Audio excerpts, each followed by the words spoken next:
金圈太子爷天天勾引我，因为他妹妹喜欢我男友，想要我给他妹妹腾位置，但他不知道我是个捞女，本来就冲他钱来的，所以我编造自己凄惨的身世，让他不断给我钱，满足他拿捏我的心，又假装被他勾引，对他爱得不能自拔，随后又假装知道真相，要生要死，让他心生愧疚。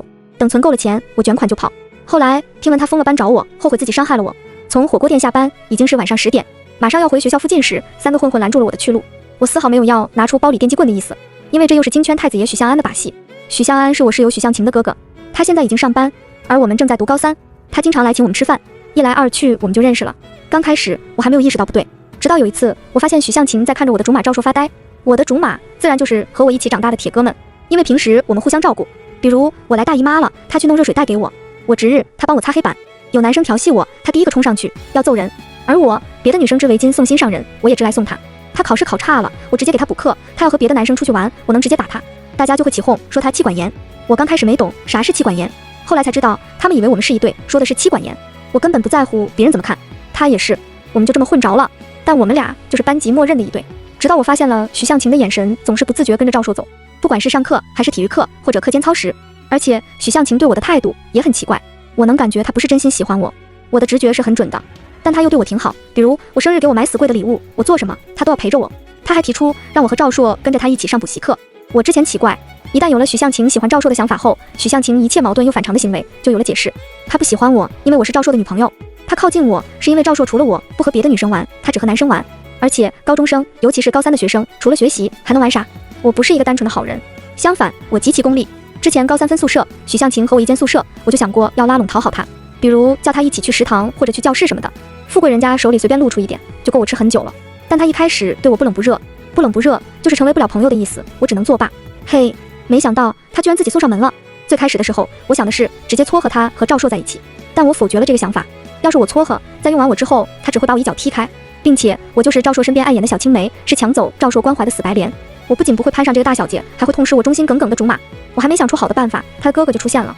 我虽然从来不妄自菲薄，但我觉得一个成年男性，尤其是许向安这种豪门贵公子，对一个灰头土脸的高中生一见钟情，还是很扯淡。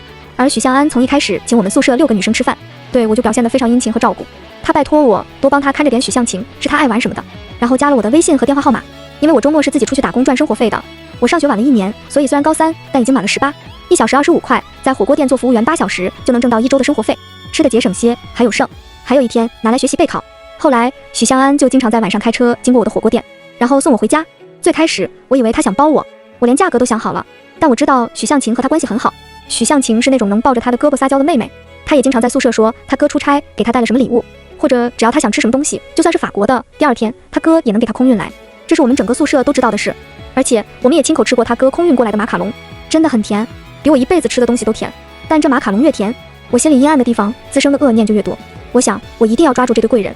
许向晴什么都要和他哥说，他喜欢赵硕这事肯定许向安是知道的，那他来对我示好。想通了这个关节，我真的笑了。我他妈的，老天虽然给我贫困的生活，但到底没有关上我所有的门窗。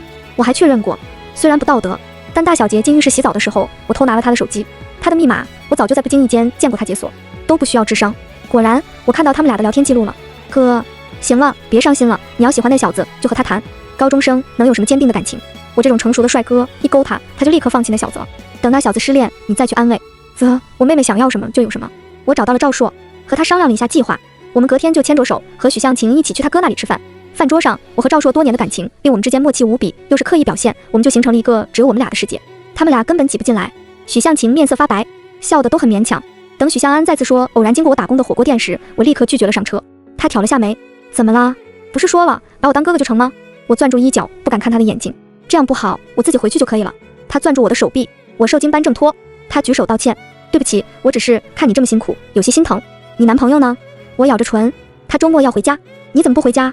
我眼泪簌簌地落，然后坚强地擦了擦眼泪，道：我要挣钱，我要挣钱，我先走了。他估计觉得不能逼我太紧，只开着车在后面跟着我。别说，要是不知他的心思，我肯定会感动一把，然后直接狠狠宰他一笔。但既然他这么喜欢圈套，那我肯定要成全他。为了成全他追我的心，也为了突出我缺钱的现状，我把晚自习、周末全部拿去打工。1、3、5晚上去火锅店当服务员，2、4晚上去酒店当服务员，周6继续在火锅店，周日去酒店。很快，许向安就找了来，他一脸长辈样，不赞同道：你现在正是学习的关键时期，怎么能打这么多工？我冷了一张脸，不要你管。他估计没受过这种气，好几天没出现。我不急，他不出现，我就让赵硕天天来接我。还来我打工的地方写作业，故意回宿舍和他打电话。课间故意和赵硕在阳台和赵硕聊天调笑。许向晴果然神情落寞，偷偷哭鼻子。天啊，大小姐的世界真的是悲春伤秋。许向安马上就坐不住了，他单独约我出来，对我道：小雪，别这么浪费自己的时间了，你打工能挣几个钱？跟了我，我给你钱，成吗？我什么都不会做。我立刻愤怒道：你在说什么？我有男朋友的，你怎么可以侮辱我神圣的爱情？你根本就不懂我和赵硕之间青梅竹马的感情，以后你别出现在我面前了。他又要恼怒，但忍住了，对我循循善诱。他有什么好？你在打工受罪，他能帮到你什么？我摇摇头，对他很失望的样子。你不懂，你什么都不懂。我奶奶瘫痪在床，我爸和继母不给治疗，只有赵硕去帮我照顾她。我奶奶确实瘫痪了，但她瘫痪是因为她作孽太多，重男轻女，天天骂我赔钱货，不给我饭吃，还敢骂我妈是短命鬼死了活该的报应。她摔下楼梯，也是我故意在清晨时在门口扔了香蕉皮，她跌下去摔的。我流下了2行清泪。我哥哥300万赌债，要债的来泼油漆。我爸爸和继母要把我卖了还债，他们把我关在房间里，我本来都要成为。呜呜是赵硕，他冒着生命危险爬了6楼的窗户救了我。我哥确实赌博欠了钱，不过我也偷光了爸爸和继母的钱，栽赃给我哥了。反正那些钱我爸和继母也不会给我读书，而是给他们的宝贝小儿子娶媳妇用。那钱不过是我在家里做保姆的工钱，偷了钱我就给了赵硕帮我藏起来。爸爸和继母关我，赵硕帮我报警，我还告他们虐待。那2口子凑了10万给我，让我写谅解书，然后和我断绝关系，说他们养不起我。我哭着继续说，要不是他们不敢来学校闹，我连书都没法读。他眼中闪过惊愕，道：抱歉，我不知道你的过去。我摇摇头。我爸和继母最注重名声，对外只会宣扬我们兄妹的不好，邻居们只会觉得是我们坏，我哥哥更是真的被带坏了，染上了毒瘾，在外面躲债。说再多有什么用？我这种没有妈妈爱护的孩子，注定是孤独者。只有赵硕一个人理解我，我这辈子非他不嫁。我又偷看了许向晴的手机，许向安竟然劝他算了，以后上了大学男生多的是。我差点急了，感觉自己演过头了。结果许向晴说，他太好了，他是个善良的人，他对周雪也太好了，要是他这么对我，我感觉我这辈子也值得了。我一定要得到他，他家境也不好，我能给他好的生活。我笑了，然后他就求他哥哥帮他，还给他哥出主意，让他英雄救美。这次我不装了，面对3个混混，我没拿出电击棍，而是瑟瑟发抖。他们把我逼到角落，狰狞笑着说，妹妹，陪我们玩玩。不要。我推开他们就要走，然后为首的那个直接一巴掌把我扇倒在地。我克制住杀人的冲动，心里数着1、2、3，刚数完就听到了许向安的声音，住手。那几个混混拔腿就跑，然后许向安抱住我，急切地问我，周雪，你没事吧？他眼中全是殷切的关心。我呜咽地哭，脸肿得老高。他心疼地抱住我，堪比演偶像剧。别哭了，你哭得我心都要碎了。医院里，他正在小心翼翼给我上擦药。突然，我的手机响了，我触电般死死盯着手机。他疑惑，谁呀？我慌乱道，没谁。然后跑到楼梯口，小心翼翼地接通电话。电话那头是一个狰狞的笑声，小妹妹，你哥哥欠的债，你啥时候还？不还，你哥哥的手指可就保不住了。我哭着蹲下身体，哀求道，求你了，求你了，别伤害我哥哥，你让我做什么都可以，求你别伤害他。还钱，明天就还10万，不然老子剁了你哥的手。手机里又传来了另一个男生，妹妹，救我，求你救救我，我不能成为残疾，我不想死。哥哥，哥哥，呜呜。电话挂断，我哭得瘫软在地，然后我就被抱进了一个温暖的怀抱，闻着许向安身上的香味，我抱紧了他。我像是抓到了救命稻草，呜呜咽咽道，我哥哥原来不这样的，他对很好的，我妈妈死得早，爸爸天天开货车，奶奶说我是赔钱货，不给我饭吃，天天让我干活，是哥哥把他的食物藏起来给我吃，一个包子他也能给我留一半。我到了上学的年纪，奶奶不让我上学，是哥哥去捡瓶子卖，然后给我交学费，带我上学的。呜呜，我每次哭也是他抱着我安慰我。呜呜，我真的不想他受伤，但我没有钱，我拼命打工，拼命打工，我挣不到钱，奶奶的瘫痪，还有哥哥的赌债，我都帮不上忙，我好没用。我哭着哭着，想起那些过往，是真的哭得伤心。等我哭够了，他眼睛也湿润了，他握住我的肩膀，我帮你救你的哥哥。我摇摇头，我不能做你的情人，我不是那种人，我也不能对不起赵硕。他说，我不要你做我的情人，我只想和你做好朋友，做知己。我感激地看着他，你真善良。他想转账给我，我忙制止他，你给我现金吧，那些债主要现金，有转账记录，万一他将来起诉我，还钱咋整？给现金，大额现金，谁信？反正我打死不认。我买了个新书包，又买了一把巨贵的锁，背着一书包50万的现金回学校，然后锁在柜子里。第二天，赵硕和我相遇在走廊，仿佛卧底街头。他看着周围，漫不经心道，钱到手了。我笑了，50。他惊讶的眼睛都亮了。我道，体育课陪我去存钱。他应了声，得意洋洋问，我昨天表现怎么样？非常好，一人分饰2角，还制造了逼真的噪音，堪比我们学过的课文口技。京中有善口技者。他神色不变，小声道，他来了。我立刻红了眼眶。我很累，你为什么不理解我？你到底在做什么？你说啊，你不说我怎么理解你？他也面红耳赤的和我吵。我推他，你别问了，我什么事都没有。我转身就走，还能听到他痛苦的声音，对着许向晴道，我不知我们之间发生了什么，他最近总是躲着我。我们找机会翻了校门，然后去存了钱，心里踏实很多。我再次去打工时，许向安又找到了我，他对我说，周雪，现在正是学习的关键时期，听我的，就不要打工了。你缺的钱，我先借给你。我不想借，借了还要还。上次你能借我50万，我心里已经很感激了。我不能再要你的钱，真的。他握住我的肩膀，我浑身一颤，抬头楚楚可怜地看着他。他认真的，我只是想帮你，别拒绝我，行吗？我不会破坏你的感情的。我扑进他怀里，哭着道，你为什么对我这么好？为什么我什么都不能回报你啊？他也抱紧我，你就像我妹妹一样，我照顾你是应该的，但我坚持打工。我说我要赚钱给我奶奶治病，我要赚钱给我哥哥还债。他也豪气。我生日那天，许向晴说要给我庆祝生日，说他请客，他带我们去了他在学校附近的别墅，然后屋里都布置得特别温馨，就跟电视剧里面的小公主过生日差不多。但我丝毫不能欣赏，要是把装饰的钱直接打给我就好了。不过我还是装出天真活泼的样子，高兴的欣赏。只是这次我和赵硕谁也不理谁，旁人一看就知道我们俩在吵架冷战。这生日可豪华了，还有乐队奏乐，生日蛋糕是许向安推出来的，许向晴推我到他身边切蛋糕，不知道的还以为许向安是我的男朋友，更觉得还在后面。我红着脸许了愿，许向安居然当众送我礼物，一条项链，一看就价值不菲，他还直接要给我戴上，拒绝的机会都不给。而赵硕的脸已经黑如锅底，他推开挡在他旁边的人，粗鲁地拉着我的手，冷冰冰道，作业没写完，我们先走了。我蹙眉挣扎，小声道，赵硕你干嘛呀？向晴好心给我庆祝生日。他生气道，周雪，我才是你男朋友。我眼睛红红的，委屈极了，你到底要做什么呀？你非要当众给我难看吗？他气道，我才想问你，你在做什么？你现在已经不是我原来认识的周雪了，你每天魂不守舍，到底在想着谁？我的两行清泪滚滚落下。你根本就不知道我现在经历了什么，难道我想开心过一天生日，什么都不想也是奢侈吗？你还要来给我找不痛快吗？他一言不发，拉着我就要走。这时许向安拉住了我的另一只手，他满脸愧疚，仿佛刚刚当众给我戴项链的人不是他。他说，赵硕，你别逼小雪了，今天是她生日，让她高兴高兴吧。你是不是生气我送她生日礼物？因为我把小雪当妹妹就随意了些，你要是不高兴，我现在就走。我立刻接上，向安哥，你别走，不能助长他无理取闹的气焰。赵硕倏地回头，死死盯着我，你说我无理取闹？我们俩互相看着对方，一看就是小情侣吵架的样子。然后他突然加戏，一拳就挥到了许向安的脸上，现场一片混乱，那么大个蛋糕就被推到地上了，心疼死我了。我还没有实现蛋糕自由过，我死死护在倒地的许向安身前，朝赵硕怒吼，你干什么打人？打人就打人，别把蛋糕弄坏啊！你护着他，你居然护着他！赵硕脸上全是悲伤，他失魂落魄的摇头，然后失望至极，转身就跑了。许向晴赶紧跟上，我对着他的背影发呆，直到身边的许向安嘶了一声，我才回神，愧疚地扶起他，道歉道，对不起啊。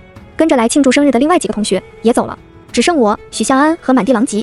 我给他擦药，灯光暖黄，呼吸交缠，气氛暧昧，我仿佛瞎了，丝毫注意不到。涂药的时候，他握住我的手，对不起，要不是我，你们根本不会吵架。我抽回自己的手，别说了。结果他不仅不放开我，反而握我的手握得更紧，把我逼到了沙发的边角，我退无可退。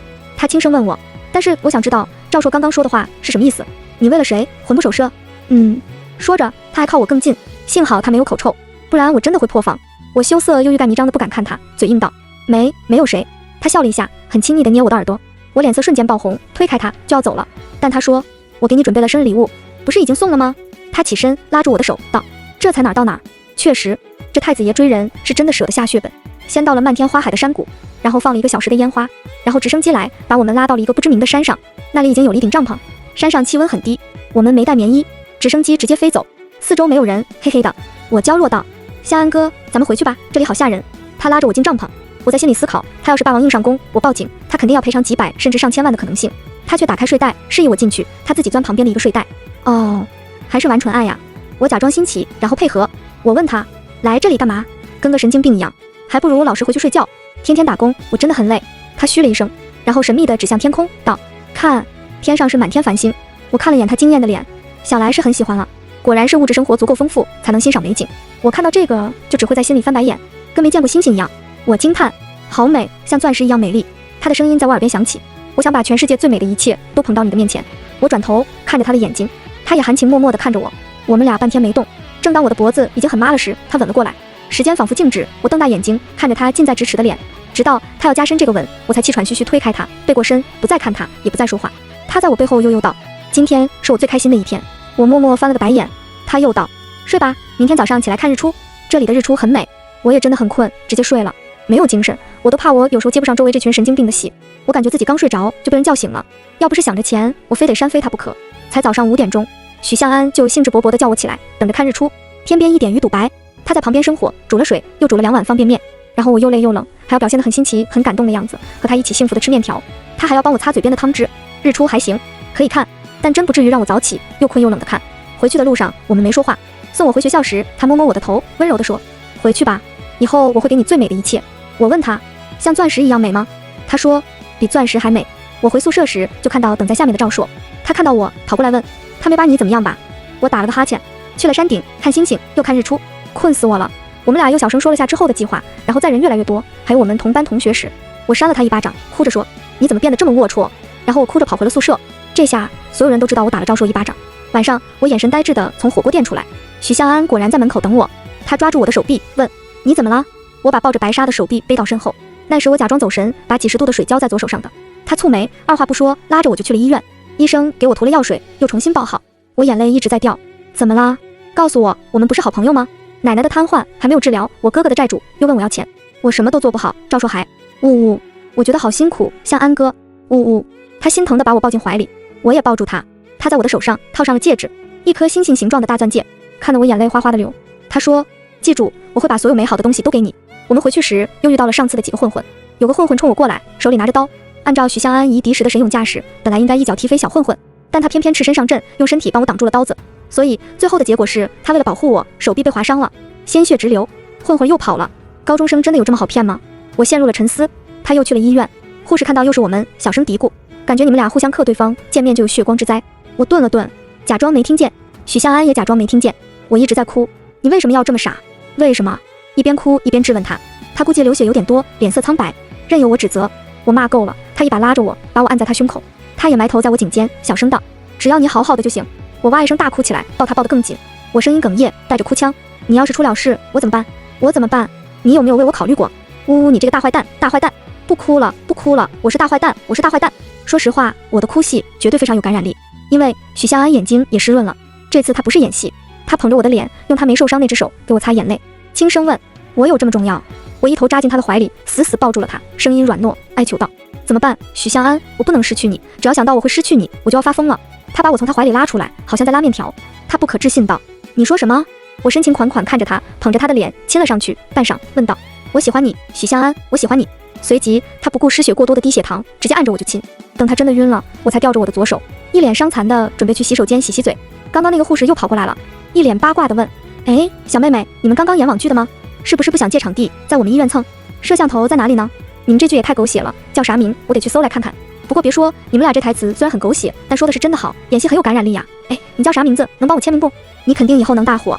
我真诚地看着他道，我叫白玫瑰，拿来吧，我给你签名。晚上我在许向安怀里醒来，我们俩迎接了清晨的第一缕阳光，感觉关系又亲密了几分。他想牵我的手，被我躲开了，他强硬地拉着我，你已经说了喜欢我就是我的人。我咬着唇，可是我不能对不起赵硕。他道，这事儿你不用管，我来解决，你只要知道以后你的生活我包圆了。要不说他豪横呢，他解决赵硕的办法就是给了他100万，还极其轻蔑地说，给你100万离开周雪。赵硕和我深谙买卖东西的规则，所以他一脸屈辱又隐忍，硬邦邦道，你以为钱可以收买一切？200万。许向安又拍了一张支票，赵硕，我们从小一起长大，500万。赵硕，好。他苦笑一声，希望你能给他幸福。这次没等他直接去银行把支票给兑换了。我的兼职全部辞了，一来我的左手受伤了，没办法兼职，二来马上就要寒假，进入高3下学期，我得把心思全部用在学习上。而许向安也不准我在工作，他给了我一张卡，说里面是500万，让我帮我哥还债，要是我哥不改好，就当还了他的恩情，再也不和他联系，以后他是生是死都和我没关系。剩下的钱他说让我给我奶奶治病，我说现在奶奶在我爸和继母手里，只能等我读了大学独立出来了才能把奶奶要走。之前寒假我都住学校，不说凄风苦雨，但到底还是冷清。这次不一样了，许向安强势的要我去许向晴的那栋别墅住，许向晴则没来过，他忙着安慰失恋且颓废的赵硕，而许向安为了把我给笼络住，什么奢侈品都在送我。我每天都在努力学习，他就在旁边陪着我，看着我，一脸对我用情至深，看着我就能保的架势。我有时候就打他一下，娇嗔道，看着人家干嘛？讨厌！高3下学期我是真的挺忙的，银行卡里钱也够了，就没再去耍心眼子，只要平安混过高3就好了。但根据电影定律，一般在重大考试前，主角总要遭受巨大的挫折，被打击的影响重大考试。我的重大挫折来了，原因是赵硕本来想吃许向晴的软饭，我们俩一致觉得他们兄妹俩人傻钱多，能薅就薅，但许向晴只想玩纯爱，是一点京都不氪，而且高中生也没啥消费的，最多就给赵硕送几件礼物。他还说为了照顾他的自尊心，所以没买太贵了。赵硕直接以要好好学习为由分手了，他一个人乐得清静，但他成绩没有特别好，就又找我给他补课。许向晴大受打击，一天我们俩又在教室补课，许向晴一脸崩溃地看着我们，你们不是分手了吗？为什么又搅和在一起了？周雪，你不是和我哥在一起吗？你要脚踏两只船吗？赵硕，他和我哥在一起了，你不知道吗？你要做小三吗？赵硕脸色发白，喃喃道，你别说了，我们之间清清白白。许向晴跺跺脚，哭着跑出去，我怕出事，就跟了出去。然后他哥正好来学校，他就扑进他怀里，哭得很大声，很委屈。哥，你不是说你已经勾引到周雪了？不是说他已经被你迷得神魂颠倒了？为什么他又和赵硕搅和在一起了？哥，你能不能帮他转学？我看到他们俩在一起，心里就不舒服。为什么赵硕不喜欢我？为什么？许向安已经看到了他的眼睛里瞬间闪过慌乱。我定定地看着他，然后一步一步走过去。我的声音仿佛不是自己的，灵魂好像飘在半空中。我一边想着这种描述，一边努力做到这种状态，然后把自己带入。一切都是假的。你接近我，关心我，带我看星星，看日出，冬天给我暖手，说的天长地久，一切都是假的。你给我挡刀，天天接我下班，也是假的。那些混混是不是也是你叫来的？只是为了感动我？我就说，你怎么可能连几个混混都无法绳之以法？原来只是为了让我给你妹妹腾位置。我凄凉地笑了起来，真可笑，我信了。感情开始丰富，只体现在我的汹涌的眼泪里，还有声音里。我信了，我以为你是真心的。我知道你这样的公子哥，很多只是玩玩而已，但我总想着，或许我是不一样的。你说你真心爱我，我信了，我真的信了。说完这句，我把我手上戴着的红绳扯了下来，那是我送他的礼物，一根2块钱买的红绳，他也编了一根送我，说手工的最有心意，算是我们的定情之物。我把红绳举起来，在他眼前扔在地上，转身决绝离去。但想到那几百万，感觉这个戏还是不够丰富，所以我走了几步，直接晕倒。耳边是七嘴八舌的呼叫声，还有许向安着急的叫喊声。随后他把我抱起，送去了医院。我输了液，医生说我受的刺激很大，要好好休息。我醒来，看到许向安背过了身去。我不想再看见你，等你情绪稳定了，我再和你解释。他出去了，许向晴进来了。他说：“对不起，周雪，我哥当初是为了我才去找你的，你别怪他，要怪就怪我。但你已经放弃了赵硕，就不能再招惹他。”我讽刺的哭了，我的竹马被抢走了，我以为的真爱是假的。大小姐，我很好玩吗？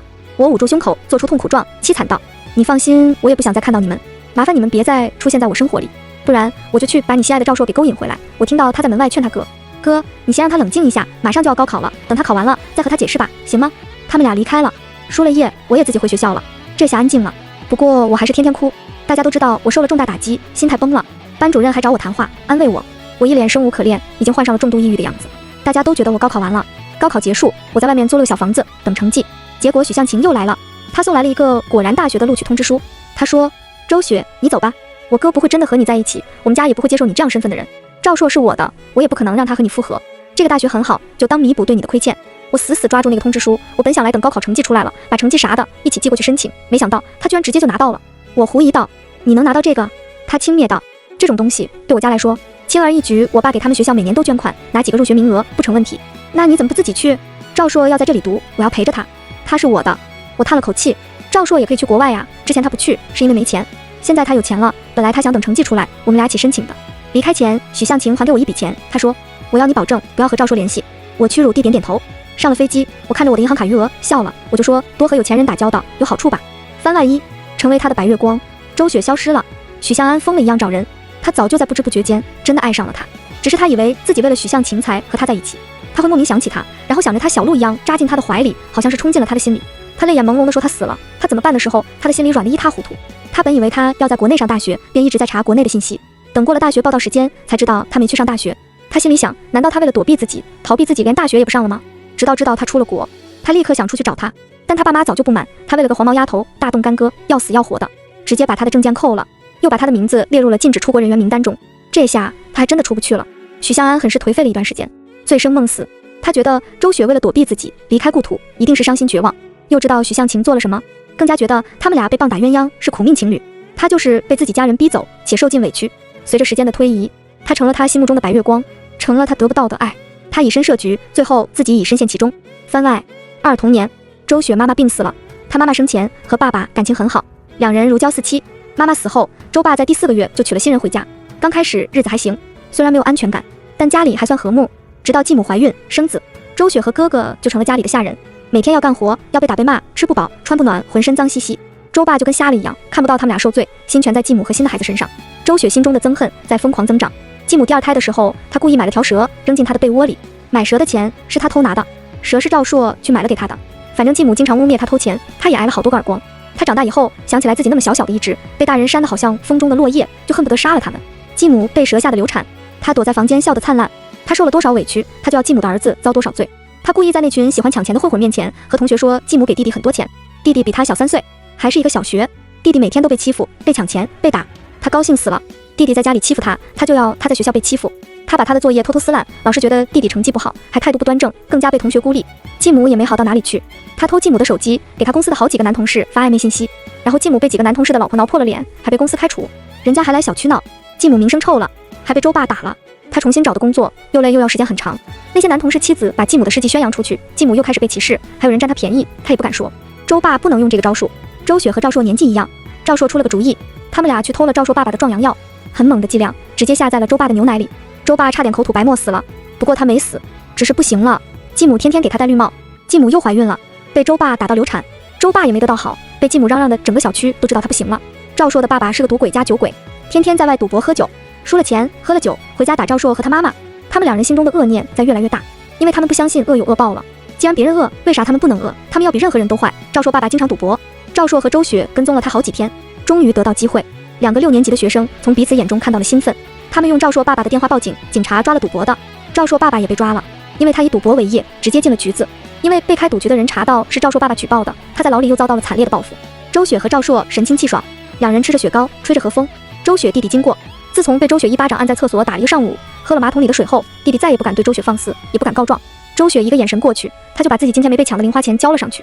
家里乌烟瘴气，周雪初中读了住校，奶奶来了，奶奶瘫了。周爸发脾气打了他，还骂他妈妈基因不好，不然哥哥怎么会赌博。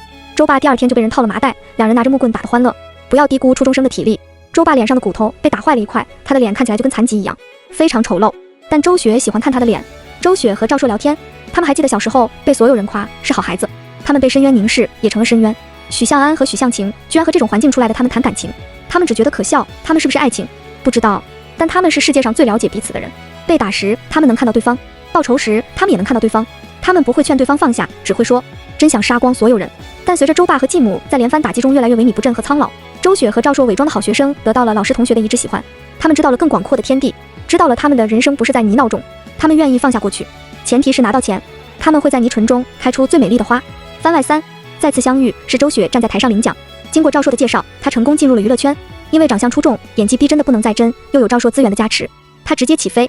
许向安愣愣地看着台上闪闪发光的人，不可置信地问：我怎么没听说他的名字？助理在旁边道：老板，他的艺名叫白玫瑰，是华裔，所以查不到他的消息。酒会时他找到他，一时不知道该说什么，只能像开始那样握住他的手腕。他笑笑：好久不见，许先生，你还在怪我吗？小雪，对不起，我当初接近你，过去的事我已经忘记了，不必再提。他愣了愣，道：那好，我重新追你。他拒绝，同一个陷阱，我不会跳第2次。许向晴要商业联姻，却舍不得赵硕，要赵硕做他的地下情人。赵硕现在羽翼丰满，他有心积累了人脉，哪里还会和大小姐虚与委蛇？不过他的手段高，分手了还要控诉许向晴不爱他，居然轻易舍弃他们的爱情。许向晴内疚不已，还要偷偷摸摸给他资源。许向安也在相亲，也要家族联姻，他也是想周雪做他的情人。但周雪是谁？他在国外那几年不是白忙活的，他不可能仅仅是一个霸总的白月光，他是美好的存在。进娱乐圈不过是为了追求自己的梦想，他还是知名服装设计师，是著名悬疑小说家。许向安的多番骚扰令那些默默关心他的霸总怒了，虽然不能和许向安撕破脸，但他们可以背地里使坏呀，告诉他爸妈，告诉他未婚妻。至于周雪，由他们来守护。许向安这辈子最后悔的事就是当年欺骗了周雪，如果时间能够重来，他一定会好好追求她，好好爱护她。